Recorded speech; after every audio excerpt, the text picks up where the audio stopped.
The sun was just peeking over the horizon, giving the dew-covered roofs of Ponyville on this morning a golden shimmer. There was a slight breeze, rustling the leaves of the garden surrounding the ponies' cottages. No pony was roaming the streets quite yet. Only the earliest of early birds were rising and getting on with their day. One of these ponies was Roseluck, whom trotted out her door, a watering can held gently between her teeth. Her green eyes were still heavy with sleep as she walked to the first batch of flowers. As she began to water the flowers, she took a deep breath of the cool air.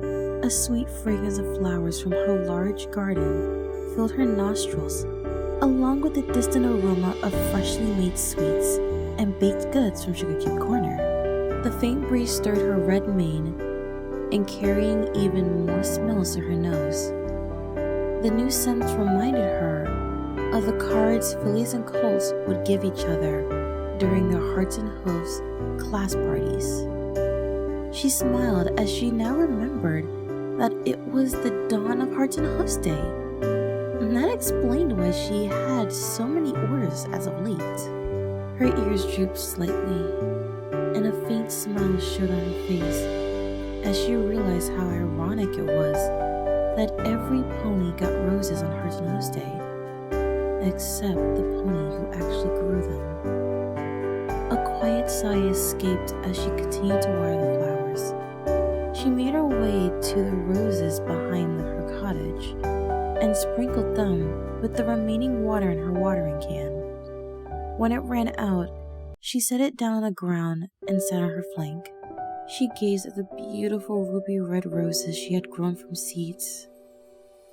If she really had no flowers for today, she could just sit there and stare at their beauty for as long as she wanted.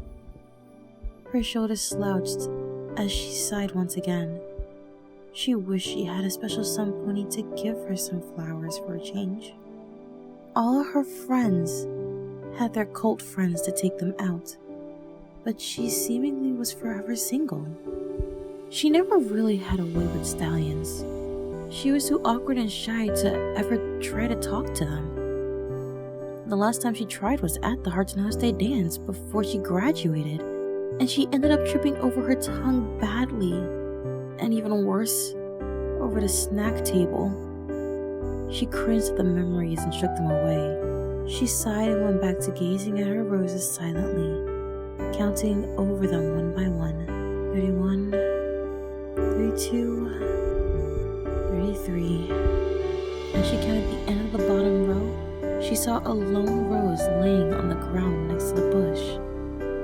She quickly counted again, but all 50 of her personal roses were accounted for. She walked over to the rose and inspected it. It was just a plain red rose that was cleanly cut and had been dethorned nicely. She picked it up gently between her teeth, taking a small whiff of the sweet flower. As she looked back up, she saw another rose laying not too far away. She galloped over and picked that one up too. Once again, she saw one around the corner of her house.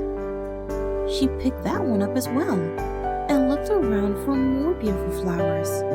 They were fresh enough to possibly sell to colts and stallions that had forgotten the day and had to buy the significant other a last-second arrangement of flowers.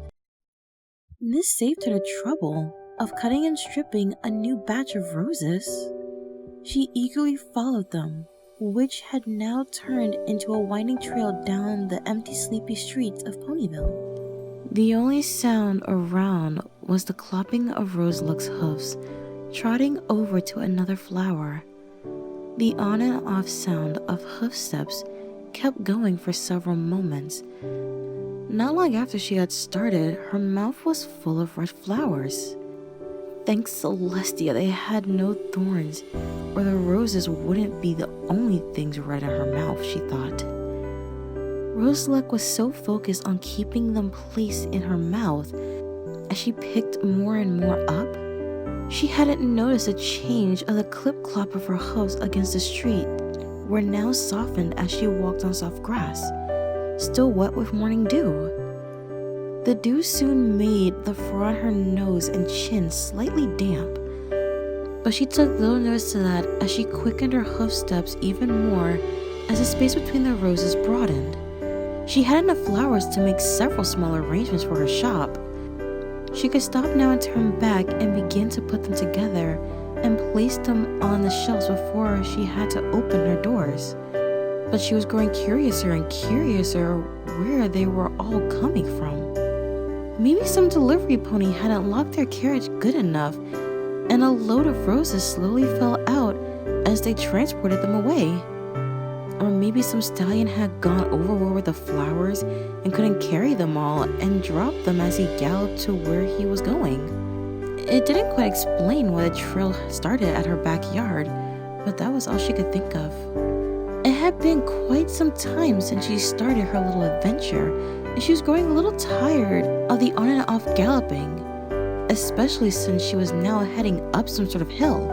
She found it hard to keep up her breath with a mouthful of stems and leaves, but she didn't need to worry about that any longer, for her nose came in contact with a large group of flowers.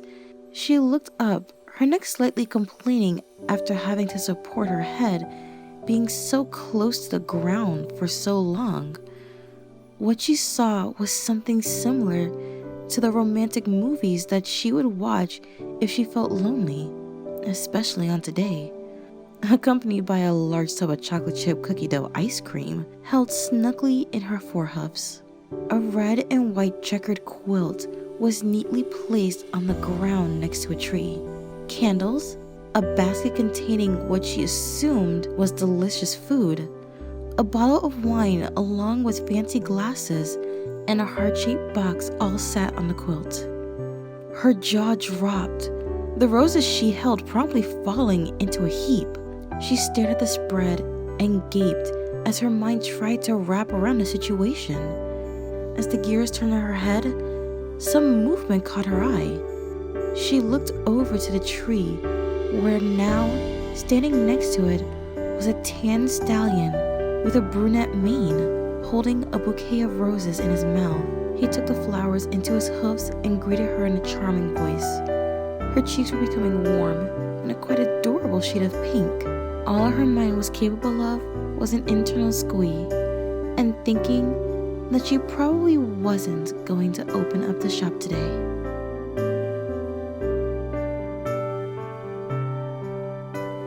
Support me on Patreon and Ko-fi, links in the description. Thanks for listening, and be sure to subscribe. Good night, every pony.